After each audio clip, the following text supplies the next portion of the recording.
commandeur de l'Ordre national du Mali, M. Daba Diawara est natif de Bamako. Parti de l'école fondamentale de Médina Koura, en passant par le lycée Askia Mahmé de Bamako, puis à l'université de Dakar au Sénégal et ensuite à l'université de Paris 1, Panthéon-Sorbonne, M. Daba Diawara est titulaire d'une maîtrise en droit, option droit public interne, d'un diplôme d'études supérieures de droit public, option droit public interne, administration publique et d'un doctorat d'État en droit public. En janvier 1978, il va intégrer le corps des administrateurs civils de la fonction publique du Mali et depuis lors, il va occuper de nombreux postes de responsabilité dans l'administration malienne. Jusqu'en 2012, où il va prendre sa retraite bien méritée. Sur le plan de vie associative, il fut le président de l'Association malienne des droits publics AMDP. Sur le plan politique, M. Daba Diawara fut membre des droits du Bureau politique national de l'Union soudanaise RDA et secrétaire politique du Bureau politique national de l'Union soudanaise RDA en 1997 et secrétaire général de l'Union soudanaise et depuis septembre 2001, M. Daba Diawara fut le président du Parti de l'indépendance, de la solidarité et de la démocratie, PIDS. D'avril 2002 en juillet 2018, il fut successivement candidat aux élections présidentielles de la République du Mali. Depuis février 2019, il est le président d'honneur du Parti de l'indépendance, de la solidarité et de la démocratie, le PIDS. Donc c'est à l'issue d'une longue procédure judiciaire que nous avons estimé qu'il était plus utile pour nous de continuer à nous battre pour garder le cycle de l'Union soudanaise RDA. Et nous avons donc décidé d'arrêter le combat judiciaire et de nous assumer en créant un parti que nous avons nommé Parti de l'indépendance, de la démocratie et de la solidarité. Parti de l'indépendance, pourquoi? Parce que pour nous, l'Union soudanaise RDA est le parti de l'indépendance. Donc c'était pour nous le moyen de rester fidèles aux idéaux des pères de l'indépendance, aux pionniers de l'indépendance, et de pouvoir assumer cet héritage-là. C'est pour ça que nous avons décidé de créer le PIDS, Parti de l'indépendance, de la démocratie et de la solidarité. Démocratie pour montrer notre attachement et notre fidélité aux idéaux du 26 mars 1991 et au pluralisme politique et au système démocratique. Parti de la solidarité pour montrer que nous restons fidèles à tout ce qui a été entrepris par les pères fondateurs du Mali pour que le Mali soit un État juste et solidaire. Voilà le contexte et les raisons pour lesquelles nous avons décidé en 2001 d'arrêter la bataille juridique. Nous avons décidé d'arrêter la bataille juridique parce que le dossier est toujours pendant devant la Cour suprême. Mais nous avons décidé d'arrêter la bataille juridique et de nous assumer. C'est pourquoi nous avons créé le PIDS. On ne peut pas parler de la situation politique au Mali aujourd'hui sans faire état de la crise multidimensionnelle que notre pays connaît depuis plusieurs années. Et la situation politique actuelle n'est que un épisode de cette crise qui malheureusement n'a pas pu trouver d'autres solutions que celle qui a été imposée le 18 août 2020. Donc la crise politique, la situation politique actuelle du Mali est, disons, assez complexe. est assez complexe. Et c'est l'aboutissement de l'incapacité dans laquelle s'est trouvé le régime qui était là jusqu'au 18 juillet 2020 de sortir notre pays de la crise, d'assurer aux Maliens la sécurité d'abord, d'assurer aux Maliens le progrès, d'assurer la justice sociale, d'éviter la dilapidation des deniers publics. Donc la situation politique aujourd'hui se caractérise par une montée des forces attachées à l'approfondissement de la démocratie dans notre pays, une montée des forces décidées à donner des justes solutions aux revendications sociales qui ont pesé lourd dans la balance pour le changement de régime. Moi je dis d'abord que les réformes qui avaient été envisagées par le président Amadou Toumani Touré, si ces réformes avaient été faites, peut-être qu'aujourd'hui, je dis bien peut-être, qu'on en serait par là. Parce que nous nous sommes trouvés dans une situation où, depuis de nombreuses années, les élections qui constituent la première institution d'une démocratie n'ont jamais pu être organisées correctement au Mali. Et dans le projet politique que le président Amadou Toumani Touré avait préparé pour consolider la démocratie au Mali, le changement du système électoral était un des points forts. Et ce changement, s'il avait été fait, aurait peut-être évité que la démocratie malienne voit, après chaque élection, sa base sociale, son assise sociale se rétrécir. Parce que vous avez constaté, à chaque élection, le taux de participation n'a fait que baisser. Et pour les dernières élections, tant pour les dernières élections présidentielles que pour les élections législatives, le taux n'a pas atteint 40%, le taux n'a pas atteint 40% sur toute l'étendue du territoire, et à Bamako, il n'a jamais atteint 20%.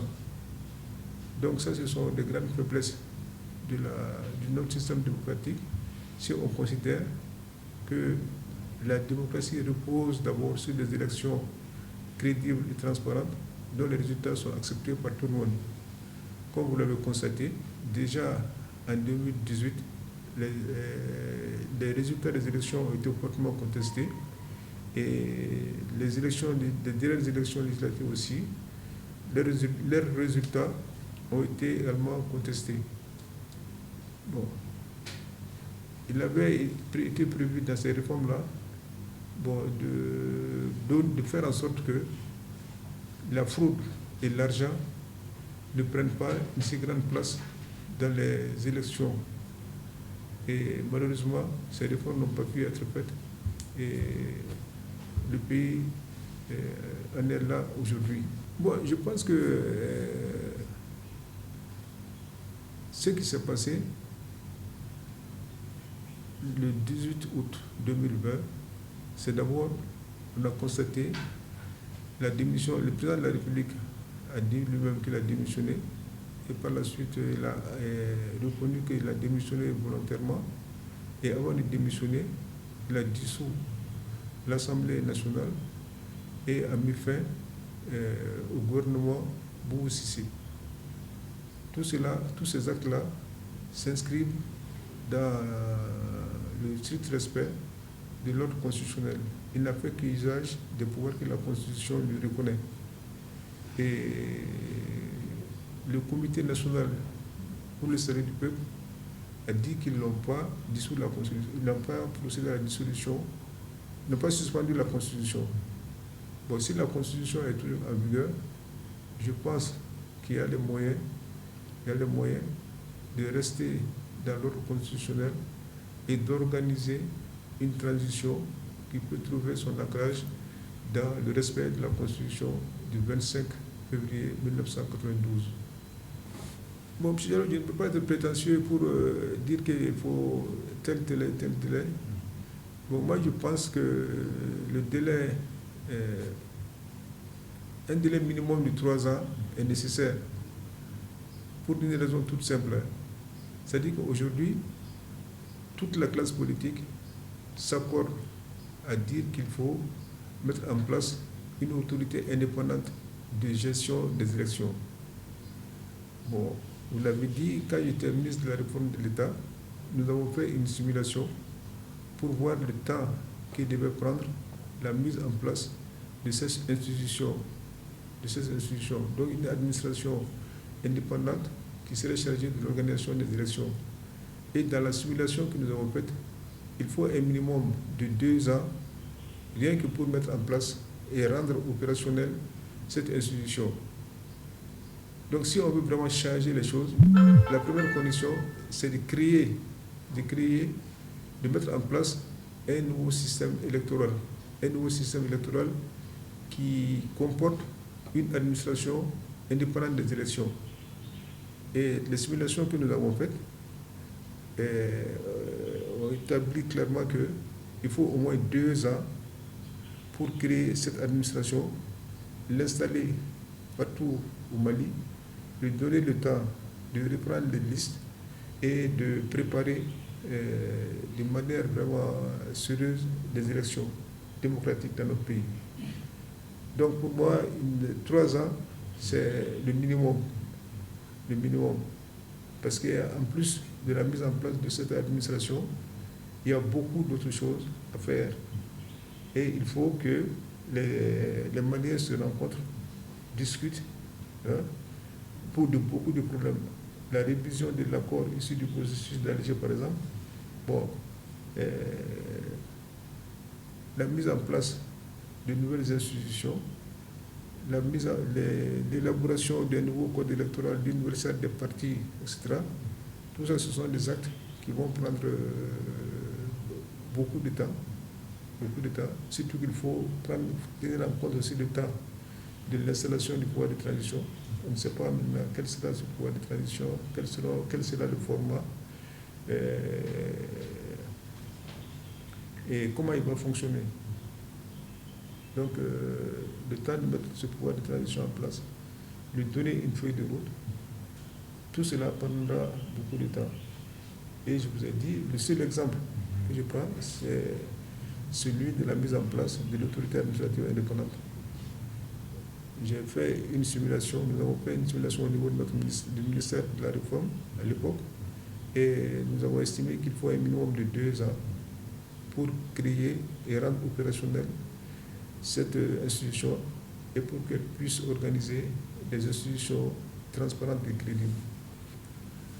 Bon, j'ai pris cet exemple-là, mais c'est-à-dire que le problème que nous avons aujourd'hui, c'est de faire comprendre à la communauté internationale que nous ne sommes pas sortis de l'ordre constitutionnel. Puisque la Constitution n'a pas été suspendue et la démission du président de la République, la dissolution de l'Assemblée nationale et la fin d'un gouvernement, ça, ce sont des actes qui trouvent place dans la Constitution. Bon, il faut maintenant que je dis s'il y en a beaucoup dans ce pays-là, qu'on puisse trouver le moyen d'ancrer la transition politique civile qui est envisagée par tout le monde, de trouver un ancrage dans la Constitution du 25 février 1992. Et je pense que cela est possible. Bon, je pense que le Mali est à reconstruire. L'État du Mali est à reconstruire. Moi, je ne parle pas de refondation de l'État. Je dis que l'État est à reconstruire. L'État est à reconstruire et le Malien aussi est à reconstruire. Parce que le Malien, d'avant 1969, le Malien de la Première République n'est pas le Malien que nous connaissons aujourd'hui. nous sommes totalement différents, nous sommes devenus totalement différents des gens qui se sont sacrifiés pour essayer de construire un Mali indépendant, un Mali respecté sur la scène internationale. Je pense que les qualités que les pionniers de l'indépendance avaient, pour la plupart des Maliens aujourd'hui, cela appartient au passé. Il nous faut récupérer dans l'héritage des pères fondateurs de notre nation les ressources nécessaires pour construire un nouveau Mali. Construire un nouveau Mali, débarrassé de la corruption, un nouveau Mali prenant en charge les besoins fondamentaux des citoyens, un Mali nouveau qui se veut un État réellement indépendant et souverain, un Mali nouveau qui est une république laïque et un État unitaire, un Mali nouveau qui fait sa place à tous les Maliens, quelle que soit leur couleur, leur appartenance politique et religieuse et toutes leurs croyances. Que la démocratie se renforce et que le Mali nouveau soit un Mali où il fait bon vivre. Bon, disons que pour le M5,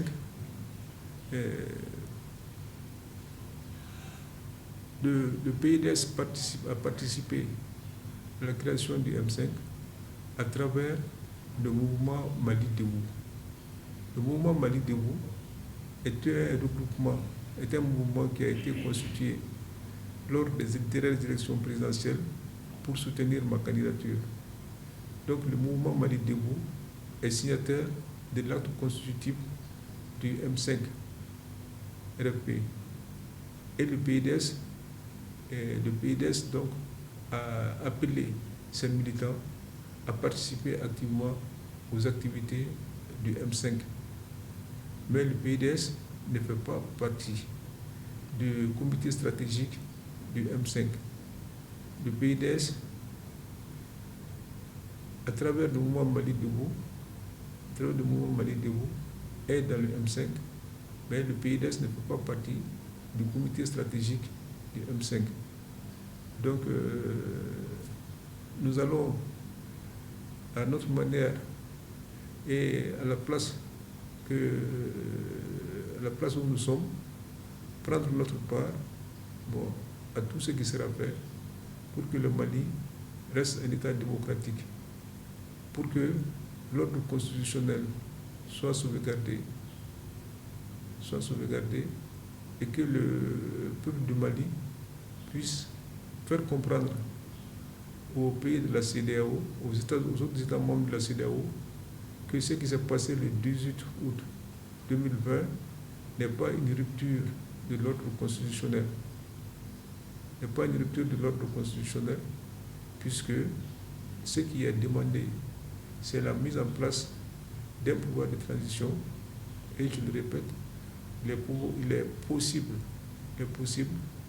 d'ancrer ce pouvoir de transition dans la Constitution du 25 février 1992.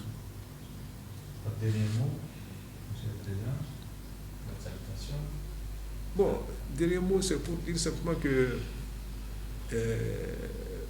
moi, je suis membre d'un parti. Mais je n'en suis pas le président. Parce que, comme vous le savez, j'ai décidé de quitter mes fonctions lors du dernier congrès et de rester président d'honneur de mon parti et un militant actif. C'est à ce titre que je participe à toutes les activités de mon parti. Je conseille et entre guillemets, et j'accompagne la nouvelle génération que nous avons décidé de mettre en avant pour que le parti ait plus de force, plus de vitalité pour continuer après ses fondateurs.